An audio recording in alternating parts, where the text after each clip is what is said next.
તળાજા તાલુકાના દાઠા પોલીસે પસવી ગામે થયેલ ચોરીનો ભેદ ઉકેલી આરોપીને રાજુલા પંથકમાંથી ઝડપી પાડ્યો હતો। બનાવની વાત કરવામાં આવે તો ભાવનગર જિલ્લાના તળાજા તાલુકાના દાઠા પંથકમાં થયેલ ઘરફોડ ચોરી અને મંદિરોમાં થયેલ ચોરીનો ભેદ ઉકેલવા એક ટીમ બનાવી હતી। તપાસ દરમિયાન ચોક્કસ હકીકત મળેલ કે પસવી ગામે થયેલ ચોરીનો ફરાર આરોપી રાજુલા નજીક છે। દાઠા પોલીસ ટીમે હ્યુમન સોર્સ અને ટેકનિકલ સોર્સની મદદથી ફરાર આરોપીને ઝડપી દાઠા પોલીસ સ્ટેશન લાવી કાયદેસરની કાર્યવાહી હાથ ધરવામાં આવી હતી।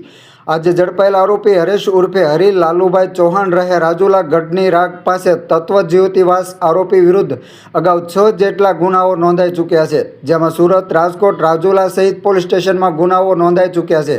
આ કામગીરીમાં ઇન્ચાર્જ પીઆઈ કેસી રેવર સહિત પોલીસ સ્ટાફ જોડાયો હતો।